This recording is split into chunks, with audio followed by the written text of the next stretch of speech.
I was in a violent and abusive relationship for about 2.5 years, where I completely lost my self-respect, my self-confidence. I didn't want to go out, I didn't want to speak to people, started drinking more, smoking more cannabis, suffering with depression. Everything was grey, there was no light at the end of the tunnel, I couldn't find no happiness. I'd spend a lot of my time by myself, inside, and if I did go out, I'd feel that I'd have to drink loads to be able to go out and have the confidence to speak to people.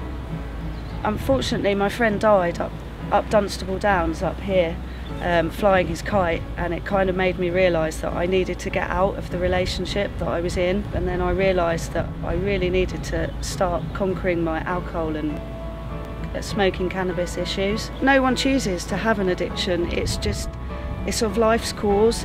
You just find you want to feel happy. It's a form of escapism. You know, you drink because you want to be happy. You know, you smoke cannabis or you take whatever drugs because you just want to feel happy again, because every day is just misery. Well, when I first met Bromford, I was homeless, and I was homeless for 6 months, and Bromford supported me in not only getting the flat, but then helping me to manage my bills, how to go about everyday life, living on my own. They gave me ideas as into what I wanted to do, getting back into work.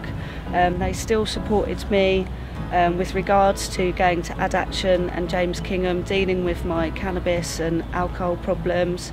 And most importantly, it was someone that listened to me. They didn't judge me, they just let me talk. If I had a problem, they would listen, they wouldn't judge me, and they slowly gave me the confidence to start taking these steps by myself.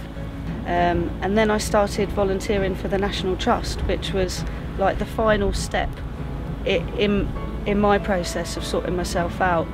And I started volunteering 1 day a week, and I did this for a couple of months, and then I was offered an internship with the National Trust, and then that's when things really started to pick up for me. I felt like I'd found a sense of purpose, I had reason to get up every day, I was outside in the countryside, and it just started making me feel happy again, and it just gave me that extra push to then finally get over the cannabis and the alcohol problems. I'm looking at starting a project called I Love Fresh Air, which is about getting out to people that maybe suffer with depression, maybe have drug problems or alcohol problems, you know, or even just disabled, elderly people, and just getting them outside, even if it's just their local park, not necessarily coming up here to start with, because you've got to build up people's trust, as I know all too well, and just going out to them and talking to them about what goes on in the countryside, what happens, and maybe even just taking them for walks